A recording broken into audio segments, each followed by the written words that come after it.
ನಮಸ್ಕಾರ ಎಲ್ರಿಗೂ Raghavendra academy YouTube ಚಾನಲ್ಗೆ ತಮ್ಮೆಲ್ಲರಿಗೂ ಸ್ವಾಗತ. SSC CHSL ಹುದ್ದೆಗಳಿಗಾಗಿ GK ಪ್ರಶ್ನೋತ್ತರ ಸರಣಿ ವಿಡಿಯೋ ಮಾಡ್ತಾ ಇದ್ದೀನಿ. ಪ್ರತಿದಿನ ನಿಮಗೆ 30 ಇಂಪಾರ್ಟೆಂಟ್ ಪ್ರಶ್ನೆಗಳನ್ನು ತಿಳಿಸ್ಕೊಡ್ತಾ ಹೋಗ್ತೇನೆ. ಈ ಪ್ರಶ್ನೆಗಳನ್ನು ಹಿಂದಿನ ವರ್ಷದ ಪ್ರಶ್ನೆ ಪತ್ರಿಕೆಗಳಿಂದ ತೆಗೆದುಕೊಂಡಿರುತ್ತೇವೆ. ಇದುವರೆಗೆ ನಮ್ಮ ಚಾನಲ್ನ ಯಾರು ಸಬ್ಸ್ಕ್ರೈಬ್ ಮಾಡಿಲ್ಲ, ಪ್ಲೀಸ್ ಹೋಗಿ ಸಬ್ಸ್ಕ್ರೈಬ್ ಮಾಡಿಕೊಳ್ಳಿ.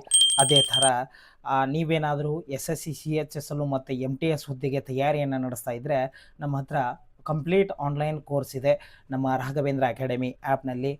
ಈ ಕೋರ್ಸ್ನಲ್ಲಿ ನಿಮಗೆ ಜನರಲ್ ನಾಲೆಜ್ ಅಂದರೆ GK, ರೀಸನಿಂಗು, ಮೆಥ್ಸು ಹಾಗೆ ಇಂಗ್ಲೀಷ್ ಸಬ್ಜೆಕ್ಟ್ಗಳನ್ನು ಕಂಪ್ಲೀಟ್ ಸಿಲೆಬಸ್ ಕ್ಲಾಸ್ ಮಾಡಿ ಕೊಡ್ತೇವೆ. ರೆಕಾರ್ಡೆಡ್ ಕ್ಲಾಸಸ್ ಇರ್ತವೆ. ವೀಕ್ಲಿ ನಿಮಗೆ ಏನೇ ಡೌಟ್ಸ್ ಇದ್ದರೂ ಸಹ ನಾವು ಲೈವ್ ಬರ್ತೀವಿ ಅಥವಾ ನೀವೇ ಕಾಲ್ ಮಾಡಿ ನಮ್ಮನ್ನು ಕೇಳ್ಬೋದು. ಅದರ ಜೊತೆಗೆ ನಿಮಗೆ GK ಮತ್ತು ಇಂಗ್ಲೀಷ್ PDF ನೋಟ್ಸ್ಗಳನ್ನು ಕೊಡ್ತೀವಿ. ಮತ್ತು 50 ಕ್ವಶನ್ ಪೇಪರ್ಸ್ಗಳನ್ನು ನಿಮಗೆ ಇದರಲ್ಲಿ ಫ್ರೀಯಾಗಿ ಕೊಡ್ತಾ ಹೋಗ್ತೇವೆ.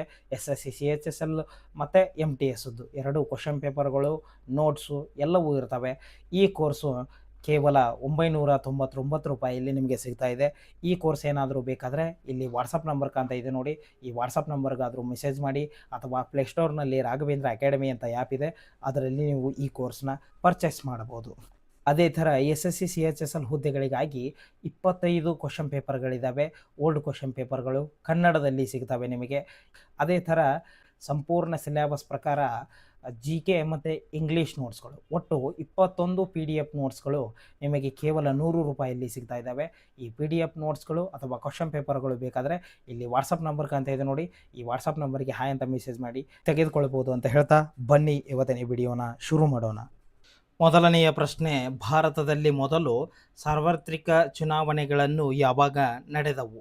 ಆಪ್ಷನ್ಗಳು 1952, 1953, 1951, 1950.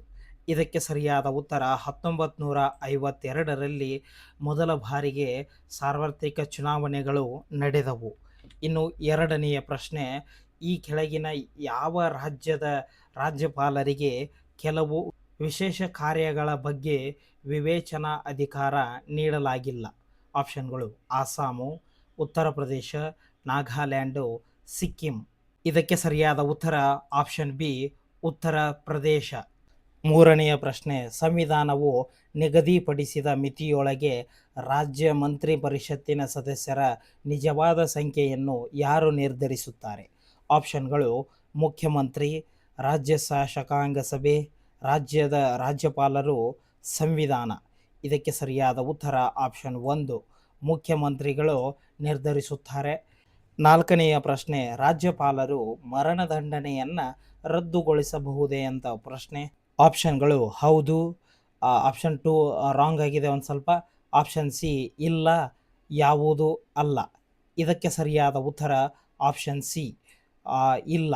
ಅಂದರೆ ರಾಜ್ಯಪಾಲರು ಮರಣದಂಡನೆಯನ್ನು ರದ್ದುಗೊಳಿಸಲು ಬರೋದಿಲ್ಲ. ಯಾಕೆಂದರೆ ರಾಷ್ಟ್ರಪತಿಗಳು ಮರಣದಂಡನೆಯನ್ನು ರದ್ದುಗೊಳಿಸಬಹುದು. ಐದನೆಯ ಪ್ರಶ್ನೆ, ಆಂಗ್ಲೋ ಇಂಡಿಯನ್ ಸಮುದಾಯದಿಂದ ಎಷ್ಟು ಜನರನ್ನು ರಾಜ್ಯಪಾಲರು ವಿಧಾನಸಭೆಗೆ ನಾಮನಿರ್ದೇಶನ ಮಾಡಬಹುದು? ಆಪ್ಷನ್ಗಳು 1, 2, 10, 12. ಇದಕ್ಕೆ ಸರಿಯಾದ ಉತ್ತರ ಆಂಗ್ಲೋ ಇಂಡಿಯನ್ ಸಮುದಾಯದಿಂದ ಒಬ್ಬರನ್ನು ರಾಜ್ಯಪಾಲರು ವಿಧಾನಸಭೆಗೆ ನಾಮನಿರ್ದೇಶನ ಮಾಡಬಹುದು. ಇನ್ನು ಆರನೆಯ ಪ್ರಶ್ನೆ, ರಾಜ್ಯಸಭೆಯ ಪದನಿಮಿತ್ತ ಅಧ್ಯಕ್ಷರು ಯಾರಾಗಿರುತ್ತಾರೆ? ಆಪ್ಷನ್ಗಳು ಅಧ್ಯಕ್ಷರು, ಪ್ರಧಾನಮಂತ್ರಿ, ಉಪಾಧ್ಯಕ್ಷರು, ಸ್ಪೀಕರ್. ಇದಕ್ಕೆ ಸರಿಯಾದ ಉತ್ತರ ಉಪಾಧ್ಯಕ್ಷರು ಪದನಿಮಿತ್ತ ಅಧ್ಯಕ್ಷರು ಆಗಿರುತ್ತಾರೆ. ಇನ್ನು ಏಳನೆಯ ಪ್ರಶ್ನೆ, ಭಾರತದ ಸುಪ್ರೀಂ ಕೋರ್ಟ್ ಎಲ್ಲಿದೆ? ಆಪ್ಷನ್ಗಳು ನವದೆಹಲಿ, ಮುಂಬೈ, ಚೆನ್ನೈ, ಕಲ್ಕತ್ತಾ. ಇದಕ್ಕೆ ಸರಿಯಾದ ಉತ್ತರ ಭಾರತದ ಸುಪ್ರೀಂ ಕೋರ್ಟ್ ನವದೆಹಲಿಯಲ್ಲಿ ಇದೆ. ಇನ್ನು ಎಂಟನೆಯ ಪ್ರಶ್ನೆ, ನರ್ತಕಿಯ ಕಂಚಿನ ಪ್ರತಿಮೆ ಎಲ್ಲಿ ಕಂಡು ಬಂದಿದೆ? ಆಪ್ಷನ್ಗಳು ಮೊಹೆಂಜೊದಾರೋ, ಹರಪ್ಪ, ಚಾನೋದಾರೋ, ಲೋಥಾಲ್. ಇದಕ್ಕೆ ಸರಿಯಾದ ಉತ್ತರ ಮೊಹೆಂಜೊದಾರೋದಲ್ಲಿ ನರ್ತಕಿಯ ಕಂಚಿನ ಪ್ರತಿಮೆ ಕಂಡುಬಂದಿದೆ. ಇನ್ನು ಹತ್ತನೆಯ ಪ್ರಶ್ನೆ, ಸಿಂಧೂ ಲಿಪಿಯ ನಾಣ್ಯ ಎಲ್ಲಿ ಸಿಕ್ಕಿತು? ಆಪ್ಷನ್ಗಳು ಹರಪ್ಪ, ಲೋಥಾಲ್, ರಾಖಿಗಡಿ, ಅಲಂಗೀಪುರ.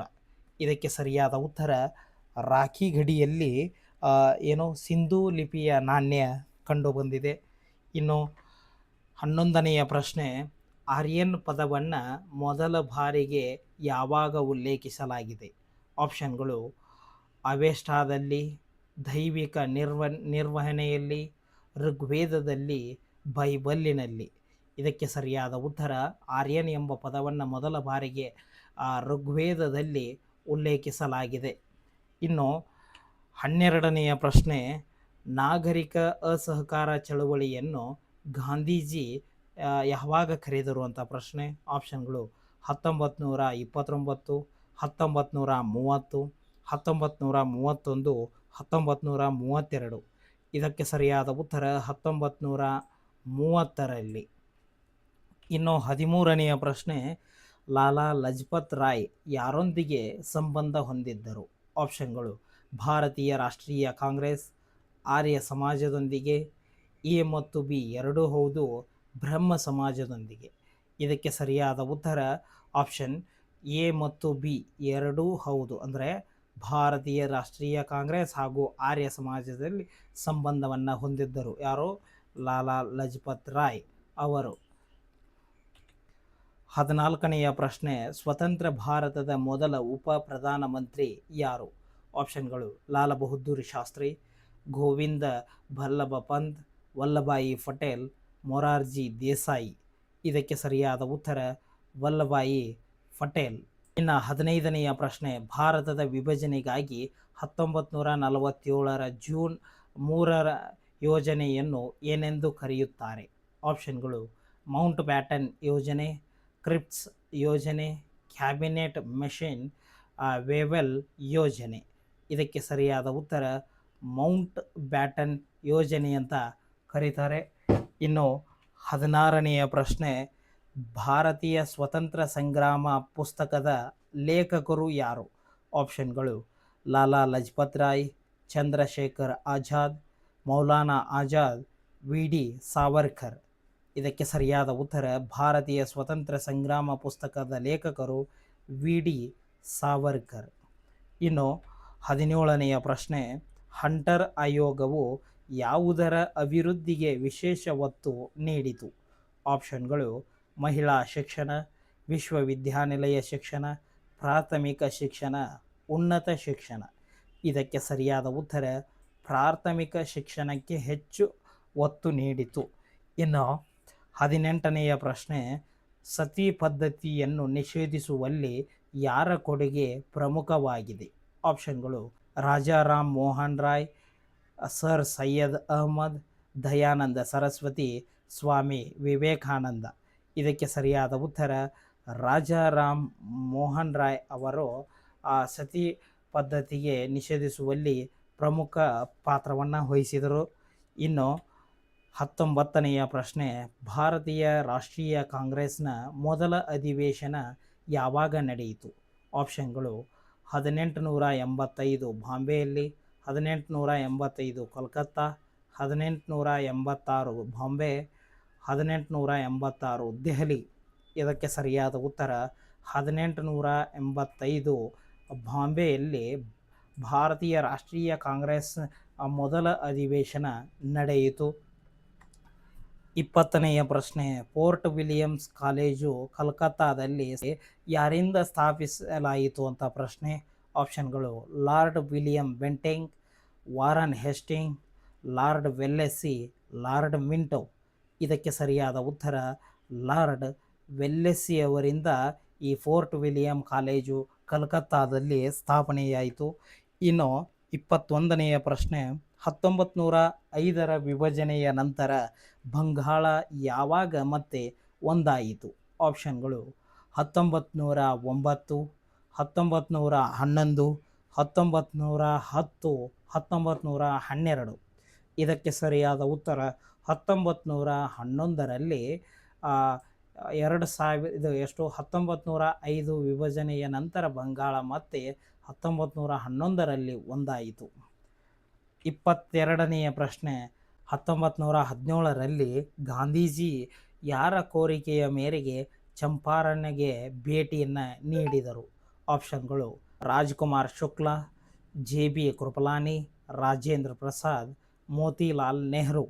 ಇದಕ್ಕೆ ಸರಿಯಾದ ಉತ್ತರ ರಾಜ್ಕುಮಾರ್ ಶುಕ್ಲಾ ಅವರ ಕೋರಿಕೆಯ ಮೇರೆಗೆ ಚಂಪಾರನ್ಗೆ ಭೇಟಿಯನ್ನು ನೀಡಿದರು. 23ನೆಯ ಪ್ರಶ್ನೆ, ಭಗತ್ ಸಿಂಹ ಸಂಘಟನೆಯ ಸಂಗತಿ ಏನು? ಆಪ್ಷನ್ಗಳು ರಾಷ್ಟ್ರೀಯ ಸಮಾಜವಾದಿ ಗಣರಾಜ್ಯ ಸೇನೆ, ಹಿಂದೂಸ್ತಾನ್ ಸಮಾಜವಾದಿ ಗಣರಾಜ್ಯ ಸೇನೆ, ಗದರ್ ಪಕ್ಷ, ಹಿಂದೂಸ್ತಾನ್ ರಿಪಬ್ಲಿಕನ್ ಆರ್ಮಿ. ಇದಕ್ಕೆ ಸರಿಯಾದ ಉತ್ತರ ಹಿಂದೂಸ್ತಾನ್ ರಿಪಬ್ಲಿಕನ್ ಆರ್ಮಿ ಆಗಿತ್ತು. ಇನ್ನು 24ನೆಯ ಪ್ರಶ್ನೆ, ಸಂಗಮ್ ಕಾಲದ ಕವಿಗಳು ಉಲ್ಲೇಖಿಸಿದ ಕೊನೆಯ ಚೇರ ದೊರೆ ಯಾರು? ಆಪ್ಷನ್ಗಳು ಸೆಂಗುಟ್ವಾನ್, ಸೇರಿ, ಪೇರುಜೆರೊಲ್, ಇರೋಂಪೋಯಿರ್, ನೆಡುನ್ ಜಾರೊಲ್ ಆಡಮ್. ಇದಕ್ಕೆ ಸರಿಯಾದ ಉತ್ತರ ಸೆಂಗುಟ್ವಾನ್. 25ನೆಯ ಪ್ರಶ್ನೆ, ಮಧುರಾ ಅಥವಾ ಮದುರೈ ನಗರವು ಯಾವ ಆಡಳಿತಗಾರರ ರಾಜಧಾನಿಯಾಗಿತ್ತು? ಆಪ್ಷನ್ಗಳು ಚೇರ, ಚೋಳ, ಪಾಂಡ್ಯ, ಮೇಲಿನ ಎಲ್ಲವು. ಇದಕ್ಕೆ ಸರಿಯಾದ ಉತ್ತರ ಪಾಂಡ್ಯ. ಇದು ಸರಿಯಾದ ಉತ್ತರ. ಇನ್ನು 26ನೆಯ ಪ್ರಶ್ನೆ, ಚಂಪಾನಗರವು ಯಾವ ಮಹಾಜನಪದದ ರಾಜಧಾನಿಯಾಗಿತ್ತು? ಆಪ್ಷನ್ಗಳು ಅಂಗಗಳು, ಮಗಧ, ಕಾಶಿ, ಕೋಶಲ್. ಇದಕ್ಕೆ ಸರಿಯಾದ ಉತ್ತರ ಅಂಗ. 27ನೆಯ ಪ್ರಶ್ನೆ, ಯಾವ ಶಾಸನದಲ್ಲಿ ಅಶೋಕನು ಬುದ್ಧ, ಧಮ್ಮ ಮತ್ತು ಸಂಘಕ್ಕೆ ಸ್ಪಷ್ಟವಾಗಿ ನಮಸ್ಕರಿಸುತ್ತಾನೆ? ಆಪ್ಷನ್ಗಳು ಬಾಬ್ರು ಶಾಸನ, ಬ್ರಹ್ಮಗಿರಿ ಶಾಸನದಲ್ಲಿ, ಸಾಂಚಿ ಸ್ತಂಭ ಶಾಸನ, ಸಾರನಾಥ ಶಾಸನ. ಇದಕ್ಕೆ ಸರಿಯಾದ ಉತ್ತರ ಬಾಬ್ರು ಶಾಸನದಲ್ಲಿ. ಇನ್ನು 28ನೆಯ ಪ್ರಶ್ನೆ, ಬೌದ್ಧ ಧರ್ಮದ ಯಾವ ಪಠ್ಯವು ಮೆನಾಂಡರ್ಗೆ ಸಂಬಂಧಿಸಿದೆ? ಆಪ್ಷನ್ಗಳು ಮಿಲಿಂದ್ ಫನ್ನೋ, ದ್ವೀಪಂಶ, ಮಹಾವಂಶ, ಮಹಾಬೋಧಿ ವಂಶ. ಇದಕ್ಕೆ ಸರಿಯಾದ ಉತ್ತರ ಮಿಲಿಂದ್ ಫನ್ನೋ. ಇನ್ನು 29ನೆಯ ಪ್ರಶ್ನೆ, ಶೃಂಗ ರಾಜವಂಶದ ಕೊನೆಯ ದೊರೆ ಯಾರು? ಆಪ್ಷನ್ಗಳು ಮೂಲಾರ್ದೇವ, ಅಗ್ನಿಮಿತ್ರ, ವಸುಮಿತ್ರ, ದೇವಭೂಮಿ. ಇದಕ್ಕೆ ಸರಿಯಾದ ಉತ್ತರ ದೇವಭೂಮಿ. ಇವನು ಶೃಂಗ ರಾಜವಂಶದ ಕೊನೆಯ ದೊರೆಯಾಗಿರ್ತಾನೆ. ಇನ್ನು ಕೊನೆಯ ಪ್ರಶ್ನೆ, 30ನೆಯ ಪ್ರಶ್ನೆ, ಅಶೋಕನ ಕಳಿಂಗ ವಿಜಯದ ಉಲ್ಲೇಖ ಎಲ್ಲಿ ಕಂಡುಬರುತ್ತದೆ? ಆಪ್ಷನ್ಗಳು 10ನೇ ದಾಖಲಾತಿಯಿಂದ, 11ನೇ ಶಾಸನದಿಂದ, 12ನೇ ದಾಖಲಾತಿಯಿಂದ, 13ನೇ ಶಾಸನದಿಂದ. ಇದಕ್ಕೆ ಸರಿಯಾದ ಉತ್ತರ 12ನೇ ದಾಖಲೆ ಅಥವಾ ಶಾಸನದಿಂದ ಅಶೋಕನ ಕಳಿಂಗ ವಿಜಯದ ಬಗ್ಗೆ ಗೊತ್ತಾಗುತ್ತೆ. ಈ ಒಟ್ಟು 30 ಪ್ರಶ್ನೆಗಳಲ್ಲಿ ಎಷ್ಟು ಪ್ರಶ್ನೆಗಳಿಗೆ ಸರಿಯಾಗಿ ಆನ್ಸರ್ ಮಾಡಿದ್ರಿ ಅಂತ ಕಮೆಂಟ್ ಮಾಡಿ. ಹಾಗೆ ಈ ವಿಡಿಯೋನ ಆದಷ್ಟು ನಿಮ್ಮ ಎಲ್ಲ ಸ್ನೇಹಿತರಿಗೆ ಶೇರ್ ಮಾಡಿ. ಧನ್ಯವಾದಗಳು.